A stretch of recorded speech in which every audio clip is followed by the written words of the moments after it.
Good morning, everyone. We're continuing here in the Kitzur Shulchan Aruch, and we're talking about a new malacha called Sod, which means trapping. Asur latzud shum bal chai b'Shabbos. You're not allowed to trap any living creature on Shabbos, and we will see much later on down the road when it comes to domesticated animals. But right now we're talking about animals that are undomesticated. Va'afilu faroish asur litfais. Even to catch a flea is going to be prohibited, because that's called trapping. However,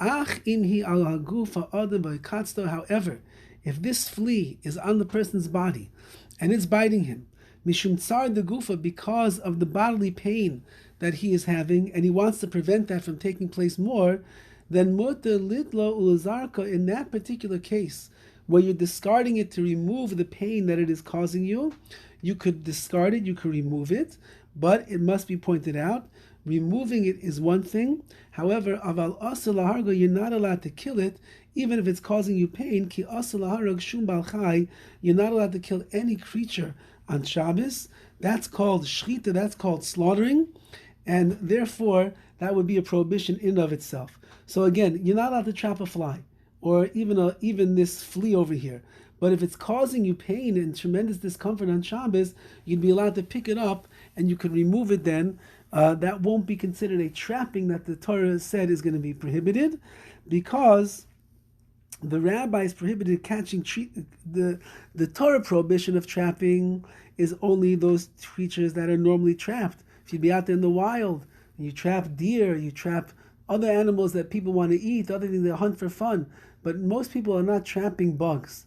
However, the rabbis came along and they said even bugs you're not allowed to trap. In this particular case, when it's causing you a lot of pain, so the rabbis never decreed that you're not going to be allowed to trap it in that case. So this would be like for us who live here in California. This past summer there was like an infestation of mosquitoes and people were getting bitten up day and night, and they're painful and it causes a lot of discomfort. So it should be the same, halacha would be the same.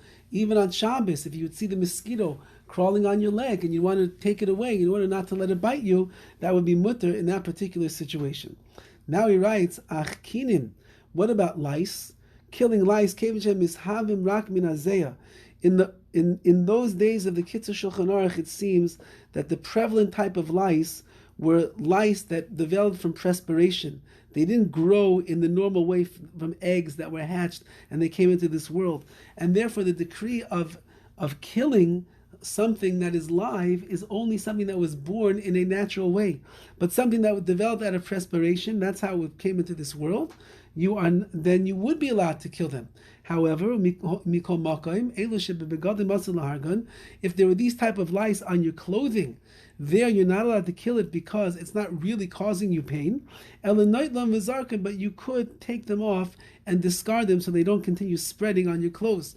And really only the ones that are found on your head, those are the ones that you would be allowed to kill in those type of lice. However, it must be pointed out that the lice of today that we have is not lice that comes about through perspiration. They are lice that come about through eggs and are being hatched, and therefore even there you would not be allowed to kill them, but to remove them in order not to cause you any pain or discomfort, that would be something that is going to be permissible. And the last halach over here of tzad, of trapping, is yesh lizoher. A person should be careful. You